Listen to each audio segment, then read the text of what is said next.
ಒಂದು ಶಾಲೆಯ ಕತೆ ಎಂಬ ಕನ್ನಡ ಸಿನಿಮಾವನ್ನ ಕರಾವಳಿಯ ಹುಡುಗರು ಸೇರಿಕೊಂಡು ಸೃಷ್ಟಿ ಕ್ರಿಯೇಷನ್ ಬ್ಯಾನರ್ನಡಿ ನಿರ್ಮಾಣಗೊಳಿಸುತ್ತಿದ್ದಾರೆ.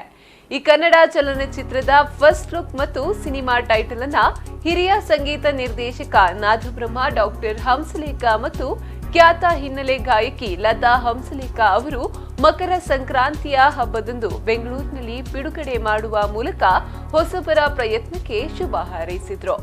ಒಂದು ಶಾಲೆಯ ಕತೆ ಚಿತ್ರದ ನಿರ್ಮಾಪಕಿ ವಿದ್ಯಾಲತಾ ಯು ಶೆಟ್ಟಿ, ಚಿತ್ರದ ನಿರ್ದೇಶಕ ಪ್ರಕಾಶ್ ಸುವರ್ಣ ಕಟ್ಪಾಡಿ, ಸಹ ನಿರ್ದೇಶಕ ದಯಾನಂದ ಕೆ ಶೆಟ್ಟಿ ದೆಂದೂರು, ಯುವ ಚಿತ್ರ ನಿರ್ದೇಶಕ ಕೃಷ್ಣ ಪ್ರಸಾದ್ ಉಪ್ಪಿನಕೋಟೆ ಉಪಸ್ಥಿತರಿದ್ದರು. ಇನ್ನು ಒಂದು ಶಾಲೆಯ ಕತೆ ಚಿತ್ರಕ್ಕೆ ಭುವನೇಶ್ವರ್ ಪ್ರಭು ಹಿರೇಬೆಟ್ಟು ಛಾಯಾಗ್ರಾಹಕರಾಗಿದ್ದು, ಪ್ರಶಾಂತ್ ಎಸ್ಪಿ ಸಹ ನಿರ್ದೇಶಕರಾಗಿದ್ದಾರೆ. ರೋಹಿತ್ ಕುಮಾರ್ ಮಲ್ಪೆ ಸಂಗೀತ ನೀಡಲಿದ್ದಾರೆ.